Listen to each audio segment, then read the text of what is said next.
On commence à avoir des manœuvres extrêmement dynamiques dans l'espace et donc on peut aussi craindre des rapprochements, voire des collisions.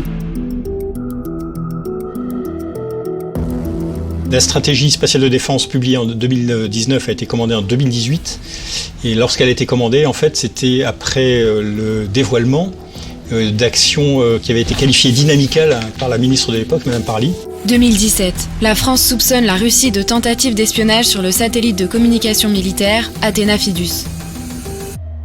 Nous ne nous sommes pas protégés contre ces menaces.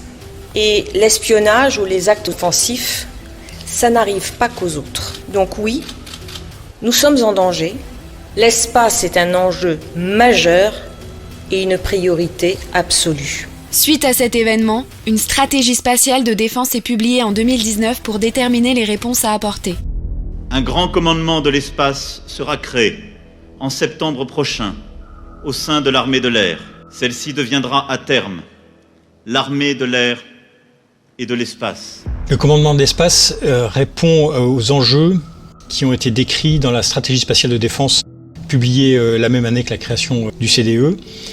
Et le commandement incarne cette stratégie spatiale de défense pour ce qui concerne le ministère des Armées. Il a la particularité d'être à la fois un commandement de l'armée de l'air et un commandement interarmées, et donc notre personnel provient des trois armées. Les enjeux pour nous et notre mission consistent à approfondir et à perfectionner les opérations spatiales militaires et à incorporer une mission nouvelle qui est celle de maîtrise de l'espace, qui correspond au programme à effet majeur qu'on appelle ARES. En tant que commandement interarmé, le commandement de l'espace effectue des opérations militaires d'appui dans les milieux terrestres, maritimes et aériens. Il s'agit de missions d'observation, de communication et de positionnement. À cette mission historique s'ajoute celle de se défendre dans l'espace en protégeant nos infrastructures spatiales. Un des enjeux principaux va être de développer des missions nouvelles qui sont liées à la maîtrise de l'espace, qui recouvrent la surveillance, l'identification et l'action dans l'espace. Et tout ça se fait aussi par le développement et l'entraînement de notre personnel au travers de l'exercice Astérix, notre exercice annuel qui est ouvert à nos partenaires étrangers, qui est notre vitrine, dans lequel on perfectionne la conduite, la planification, la conception, mais aussi les partenariats et les échanges qui sont liés à ces opérations dans l'espace ou au profit des forces à la surface de la Terre. Dans l'espace, une des particularités, c'est qu'il n'y a pas de frontières, et c'est ça qui rend ces partenariats absolument essentiels.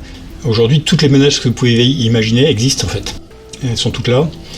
Il y a des capacités d'agression dans l'espace, donc de l'espace vers l'espace. Donc là, on sait que des armes commencent à apparaître dans l'espace.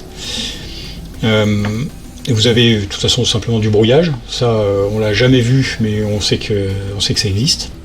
Et vous avez toutes les armes du sol, donc on a beaucoup parlé des missiles anti-satellites, missiles tirés depuis le sol pour aller détruire un satellite, mais vous avez aussi, il existe du brouillage depuis le sol, ça il y en a tous les jours sur les théâtres. Aujourd'hui, en Ukraine et au Moyen-Orient, autour de Kaliningrad, il y a du brouillage tous les jours.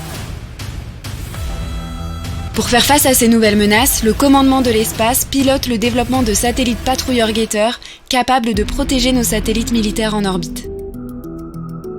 C'est une nouveauté, avec un programme expérimental d'abord, qui s'appelle Yoda. Il nous permettra d'expérimenter les concepts, d'expérimenter les manœuvres et la façon dont on utilise ce type d'équipement, et qui sera suivi quelques années et aussi rapidement que possible ensuite par le programme Égide, qui sera la version opérationnelle de ce que nous aurons développé avec Yoda. 5 ans après sa création, une des échéances majeures du commandement de l'espace sera son installation en 2025 à Toulouse. Le CDE et le Centre d'excellence de l'OTAN pour l'espace seront colocalisés sur le site du CNES afin de favoriser les synergies entre les trois organismes.